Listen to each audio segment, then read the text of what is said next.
Welcome to the Garrett Bellet Show and happy Talk Like a Pirate Day. Arg! Arg! I got the pirate shirt on to show my pride for the pirate speak. Welcome to the show. It's 4:15 p.m. We're here after work. You're driving home from work. Can't wait to get home and sit on that toilet after work. Let it loose. Welcome to the show. We have so much to talk about. The Springfield, Ohio recap. Yes, that's why you're all here. We'll get to that. But first, like we do every week, we pay respect to a different country by reviewing their national anthem. This week is Rwanda. It's in Africa. Here you go. It's 2.5 minutes long. It's a long one. Here we go. Hurry up. Let's go. We got it. Come on. We're on it. Time. Time is tight. Let's go, Rwanda. Speed it up. All right. Sounds British to me. We have their Wikipedia page right here. Let's see what's going on with them. Oh, they're in East Africa, African Great Lakes region. They're nice. 93% Christian, 2% Islam. There's over, 100% Banya Rwanda is their ethnic group. And then there's the Hutu, the Tutsi, and the Twa. There you go. You're learning something new every day. The capital of Rwanda, Rwanda is Kigali. Kigali. Wow, what a beautiful town. Looks very tropical. Okay, how's this sounding? Let's listen for a minute. Judge Judy's on in the background for good luck. This sounds okay. I mean, 2.5 minutes of this is a lot. There's words on here I don't understand in the Rwandan language. Then nice. So it's not on the coast, but it's tropical. What else? We got pictures. Oh, yeah, very Christian. There's a picture of a church. Very nice Rwanda. So I assume, the Rwandan Civil War happened. And then there's something pretty bad here. The Rwandan genocide. Oh, no. Part of the Rwandan Civil War. Let's get something more positive going. How's it? National anthem sounds great. It sounds great, but, we gotta know about the genocide. 1994. It was a couple months long. Not good, Rwanda. I hope everything is okay. Oh my lord, 500,000 to 662,000 people perished in the Rwandan genocide. You learn something new every day. Wow, this is horrible. We hope better for Rwanda. Boost Rwanda. Boost Rwanda. Okay, it's picking up now. I am a personal member of the Rwandan Support Society, created today right here on the Garrett Bellet Show. Wow, this is great. How are they going to finish it, though? Here we go. Big finish here. Oh, sorry. I didn't mean to pause it. We're almost there. 12 seconds. 10. 9. Okay. See, despite being British, it was a good pep in your step kind of song. Where are we going with this one? Out of 5 stars, I'm going to go 4.2 out of 5 for the Republic of Rwanda. Thank you. This week, you are a lucky winner of the country draw for your national anthem. Okay. Springfield, Ohio, people. I'm just going to go right into it. I'm just going to tell you everything I saw, how I was feeling, how the whole day went. So I wake up at 4:45 a.m. Saturday morning, like the crazy motherfucker I am. And usually when I get up and do solo traveling at all, I'm like, I don't really want to go. But this time I was ready to go. I was super excited to get on the road and get to Springfield. Stop at Timmy Hortons. A lot of Timmy Hortons hate. The one in Wheeling, West Virginia is kind of ass. I will say it does depend on the Timmy Hortons you go to, but the coffee was fine. It was okay. I made 2 stops. One on the way there, one on the way back. We'll get to that later. But okay. Get there around 7 a.m., stop at Timmy Hortons in Wheeling, then you're in Ohio. Such a weird geographical area, I gotta say.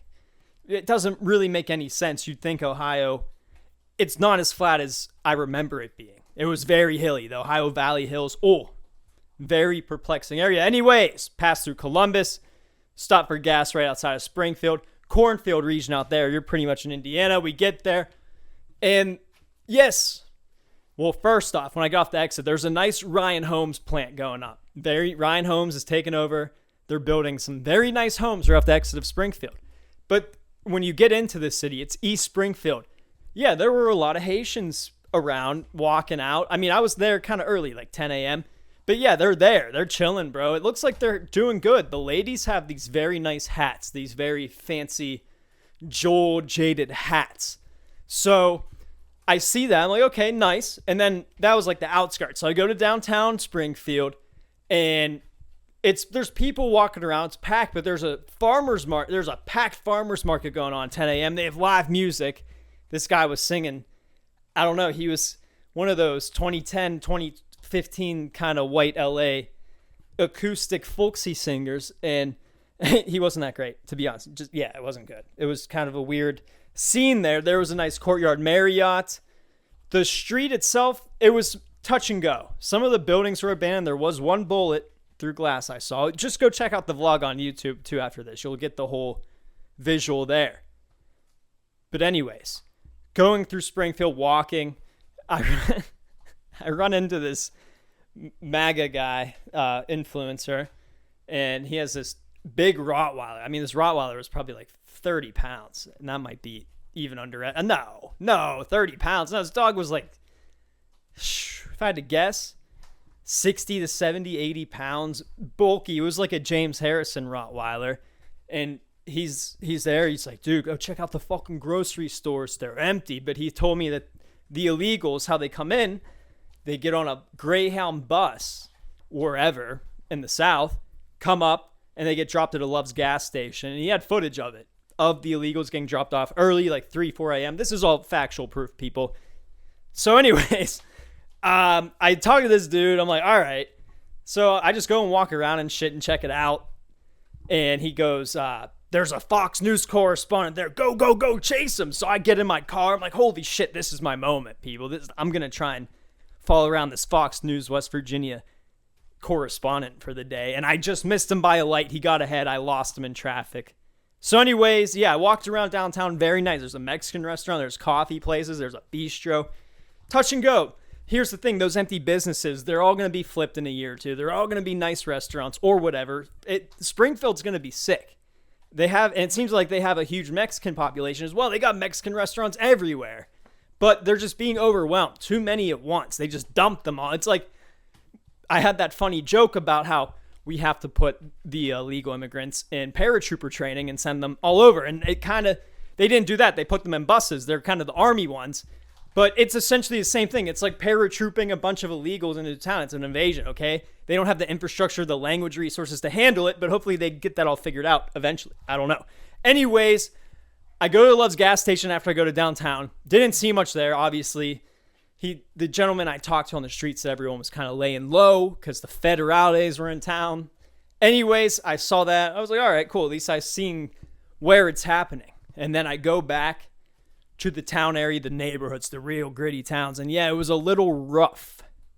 Surprisingly rough. So the town seems segregated too. I think on one side of the road is where all the bad, not great areas are. And then the other side of the road on the northern side of town is kind of where all the upper class, I don't know. That's just kind of what I observed because it was really like one side of the road was really nice.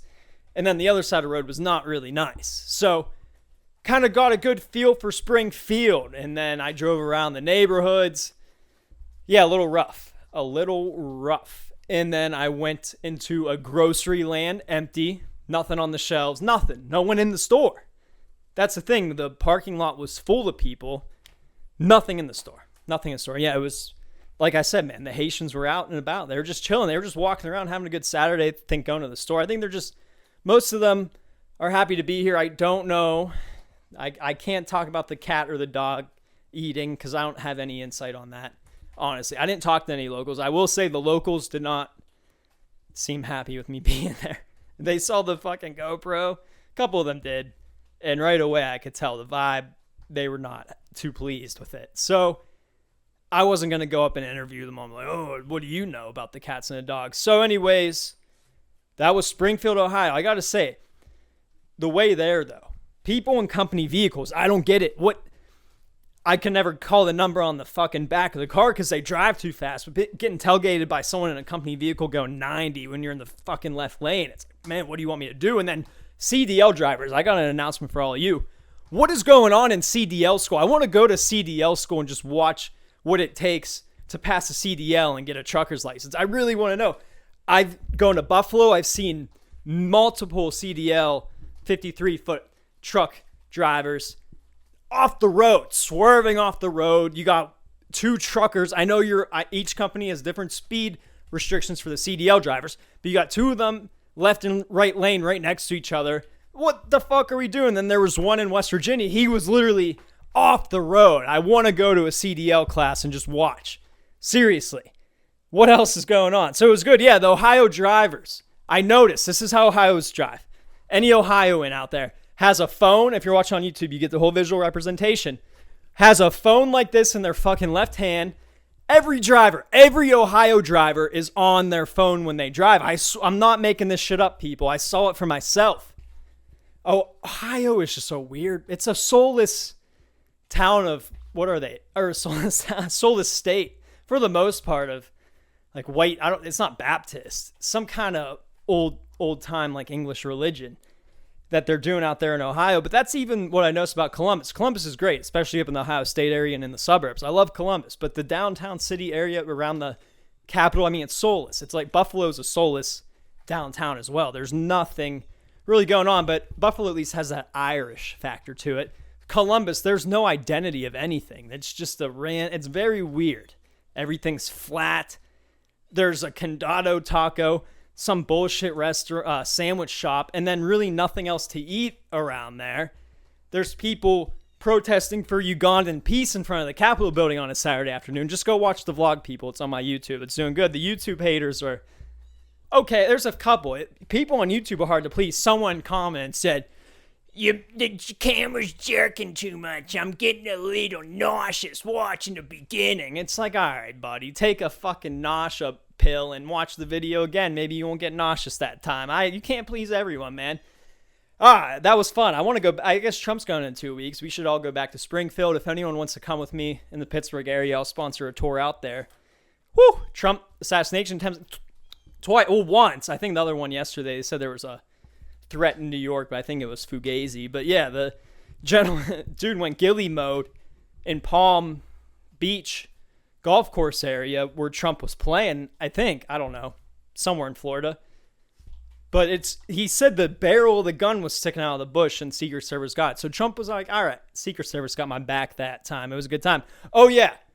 Also about the trip to Ohio. Woo! We're on a lot of topics here. I mentioned how every Ohio driver has a cell phone when they drive. It's like state requirement. That's how they do the driver's license fucking test in Ohio. They make you hold a cell phone in your left hand and you drive the right hand. And you have to pass that way. That's the only way you can get your license there. But Quaker City, Ohio was literally a low-key favorite little stop. I was only there for 4 minutes. So I go, it's on the Quakers. Of course, you have to know about the Quakers. Right about an hour and a half outside of Pittsburgh. It's in the Ohio Valley, approaching the Ohio Valley, still a little flat, big farm area. So I pull in, and this BP gas station has a Delizio's Pizza and Subs next to it. It was ran by a Quaker, so I don't know.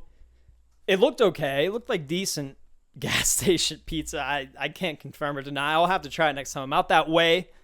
But there was a huge debate over the drought. Ohio's under a huge drought. Honestly, here it's been droughting like crazy. We even gotten rain, and I can't tell you last time it rained here. We had a round table discussion about 5 minutes. This dude, he was probably in his 60s. He had on denim, just denim cut off, like a wife beater, unbuttoned, hair out, big stomach out, but nice as pie, man. That's real America. Me, him, and the gas station in town were just talking about how this drought is not good, y'all. Ohio's having serious agricultural issues. So be aware. Just be aware that shit might get real. All right. What else? Where should we go next? This is health hour. All right. Health hour alert. We started doing a little like health and wellness section here in the Garrett Bellet show. So here's the health and wellness section. I've been raw dogging Metamucil, y'all. And I know it's bad. I just take the whole spoonful and put it in my mouth, swig a little water in it, and swallow it. I know you're supposed to put it in a cup, stir it around. I understand that. I started doing that today. It was honestly pretty much a way better experience. But I did it the other day. I got a heaping scoop of Metamucil in my mouth, and that's just straight dust, bro. Oh, I inhaled that Metamucil up my nose. I was choking and coughing like crazy, and I just doused myself in water, just literally poured water down my nose. Solidifies the Metamucil. I had Metamucil coming out of my nose for a solid day, because then it gets in like that jelly form. I don't know if anyone's familiar with Metamucil, but it jellies up, gets hard. Yeah. What a time. Anyways, also, I got this fucking colonoscopy coming up, y'all. I just want to get it over. I don't know why it's been such a... I'm not nervous for it. I just, like I said, I know I'll be knocked out. It'll be pretty quick, but the prep is so rigorous before I got to start cutting down the bullshit on Sunday. Then I got to take a bunch of pills, and then I got to get up at 3 a.m. and take more pills, and I can only drink ginger ale and black coffee, can't have food for a whole day. I can have 2 inshores the day before. Other than that, you're just drinking liquids. I mean, that's going to be rough for someone that likes to eat. Whew, I don't know how I'm going to do it, y'all. Anyway, I had to turn in this was honestly the craziest shit I've had to do. I've had to do stool samples before for the doctor. And it was I did one in college, and I was they give you a little potty toilet to shit in. It's just very gross, a very gross process. So I didn't have a potty toilet this time. She just told me to raw dog it. She's like, yo, here's the jar to put the stool sample in. And here's a few of those, wooden sticks to play around with it. I was like, all right, I guess I'm on my own, but I'm really not fazed by it anymore. I've given 6 stool samples. So anyways, on with our point. I just put that thing in there, dude. It was like a little jingle bell. And I tell you to freeze it, to freeze the little poop ball. And I froze the poop ball. I'm like, damn, this is like a little bullet. You put this in a musket, load it up, give it a shot. Boom. Imagine getting shot by it. Anyways, what else is going on, That was just, and by the way, I don't have celiac, which was something I thought. I was like, this might be a celiac thing. No more pizza, no more bread, which I'm honestly cutting down on the pizza and bread, but it's not celiac. That's what the frozen turd got us answers on. Anyways, white trash vacations, y'all. White trash vacations are the staple of America, to be honest. What's the best white trash vacation spot? I know Ocean City is always mentioned and Myrtle Beach, but I honestly want to say Dominican Republic, like the lower scale resort. Dominican Republic is becoming a premier white trash destination. I've been there. Hey, I'm not saying I'm not white trash. I can fit that stereotype, but it's nice. It's a white trash paradise down in Dominican Republic. All the classy people go to Turks or the other islands, but the hooligans, the swinger culture in Dominican Republic is just pretty scary too. I didn't realize that 30 and 40-year-olds, that's just a scary thought. I'm seeing all these people my age getting married. I'm like, man, I hope they're not swingers in 10 years. I really hope they just figure this shit out, man, because that could be a slippery slope, especially if you're in that rural country base. I feel like it's big. I feel like Trump supporters would probably be the bigger swinger crowd compared to I don't know. The Democrats get wild too, especially in those big cities. You never know what could happen in a big city. But I don't know where this is going. We're just going. So, yeah, I'd say the Republicans are probably the bigger swinging crowd. Look into that. I don't know. Anyways, P. Diddy, he's been a bad boy. Everyone knows that P. Diddy's been a bad boy. Honestly, I knew he was been a bad boy. I just didn't know the details. So here are the details, people, if you don't know yourself. Today I'm announcing the unsealing of a 3-count indictment, charging Sean Combs with racketeering conspiracy, sex trafficking, interstate transportation for prostitution. As alleged, Combs used force, threats of force, and coercion to cause victims to engage in extended sexual performances with male commercial sex workers, some of whom he transported or caused to be transported over state lines. Combs allegedly planned and controlled the sex performances, which he called freak-offs, and he often electronically recorded them. The freak-offs sometimes lasted days at a time, involved multiple commercial sex workers, and often involved a variety of narcotics, such as ketamine, ecstasy, and GHB, which Combs distributed to the victims to keep them obedient and compliant. A year ago, Sean Combs stood in Times Square and was handed a key to New York City. Today, he's been indicted and will face justice in the Southern District of New York. And there you have it for those that have been unaware and out of the loop. He's currently being held in jail without bond in New York. What a bad, I don't know, he hit the lady on the elevator camera, and that no one really seemed to care about that so much. But now, finally, I mean, what's it going to take? I think Diddy, we know he's been a bad boy, and only that, he's been abusing the fellas too. Apparently he abused Meek Mill. I don't know. I can't go on X anymore. I think I have to delete X. I deleted X for a couple days, but I'm back on it because it's just too juicy on there. But it is like a cesspool right now with the election going on. And that's my other point I want to get into. Election season is just wearing me down, people. I hope some people are in the same boat here. I'm worn out by it. I wish, why is it not in September, or can we have it October 1st? Can we really just get the shit over with? I don't know if I could take it anymore. My dad has the Trump sign out in the yard, which is like a bold feat for him. You know, he's really prideful of this, you know, this election. This is the one. He's really prideful. I think someone put dog throw up by my left tire in retaliation. I don't know, but I went out to my car today and there's just a perfect pile of, it's either dog throw up. It doesn't look like cat or dog shit. It looked like dog throw up. Just perfectly placed under my tire. And I had no choice but to back into it because there was a car in front of me. I couldn't do anything. So cheers, man. That's why you got to keep that shit private. But anyways, what else is going on? The most important thing I learned from liberal arts college. I went to liberal arts college, which was fairly useless. But, I mean, I had a golf scholarship. So, I mean, it got me my piece of paper. It wasn't useless in my instance, but it'd be useless for a lot of people. I made the most of it. I did the broadcasting. I scammed them for the golf team and got I was horrible at golf. I don't know how the fuck they let that shit go, and they probably should have cut me after the first semester. Anyways, did the announcing and got some leadership. I made the most of liberal arts college, but really the most important thing I learned from liberal arts college is how to draw a straight line. And I thought about that. This is how you draw a straight line, everyone. Some people don't know. And you can even draw a circle this way. You just don't use your hand, people. Use your arm. If you're on YouTube, you're getting a perfect demonstration of how to draw a straight line. See, I'm just moving that shoulder. So you put pen to paper and drag that shoulder across. Look at that. It's the straightest line you ever draw. I took an art class in liberal arts college, and we had to draw a naked chick. That was honestly, probably the coolest part of liberal arts college. She just came in and dropped it down. And we drew it. I don't know how I did, but then I negotiated like a C+ on it. It was cool. Liberal arts college is fun. If you have $20,000 to blow every year and you just want to get an experience and you're bored, go to liberal arts college. You'll have a good time. What else, people?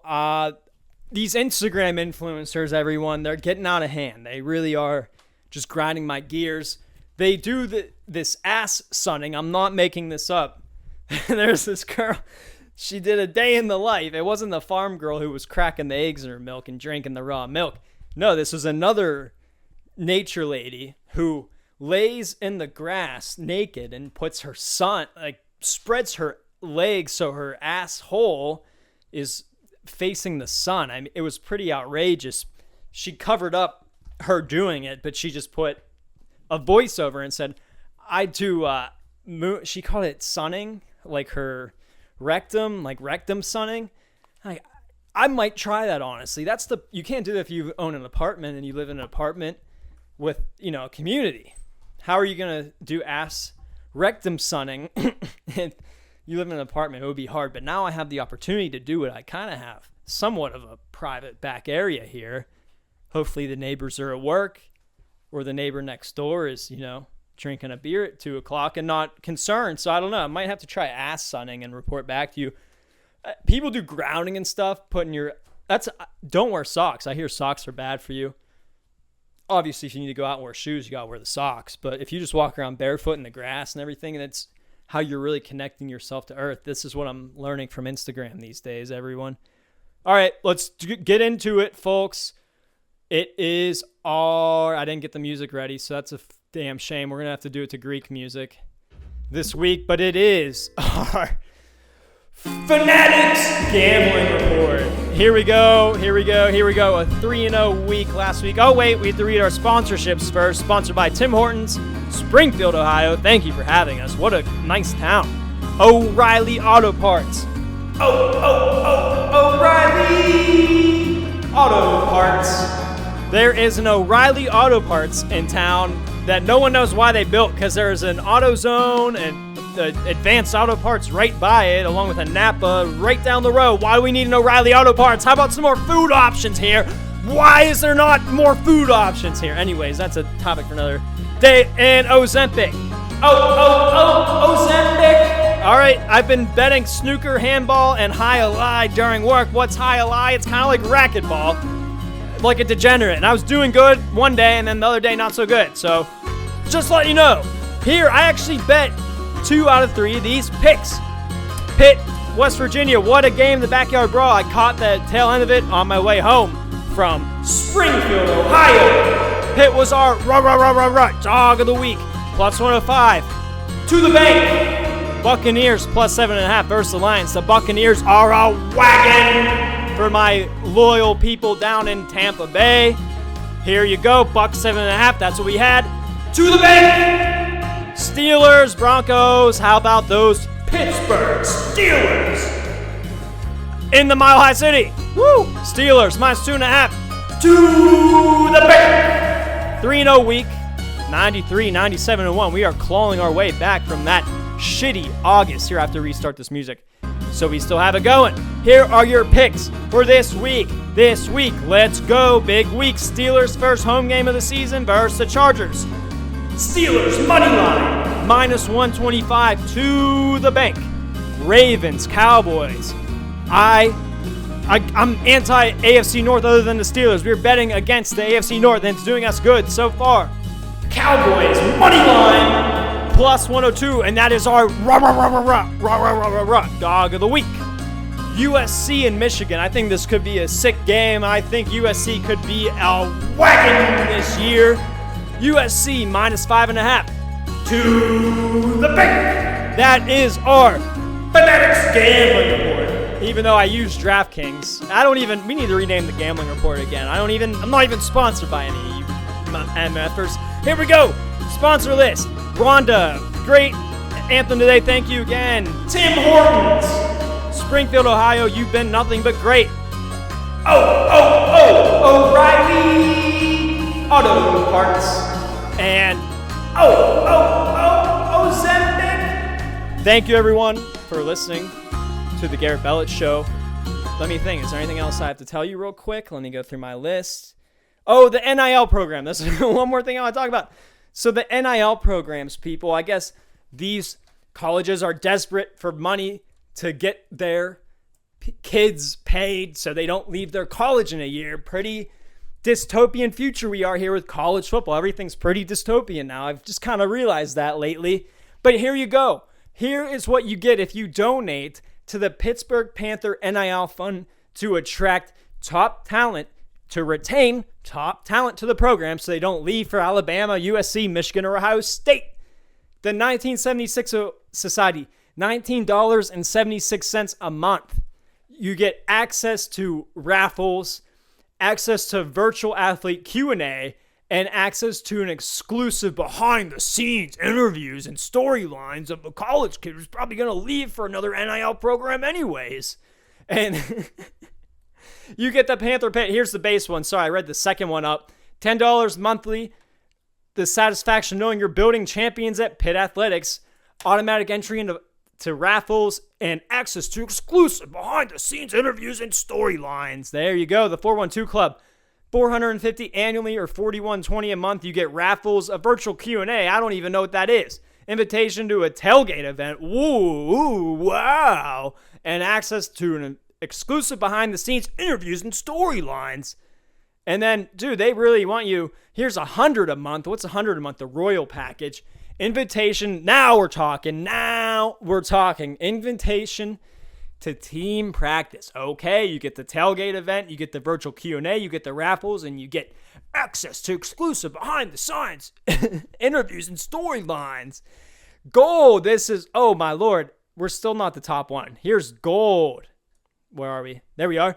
Access to exclusive behind-the-scenes interviews and storylines. Automatic entry into Alliance 4 and 2 raffles. Virtual Q&A.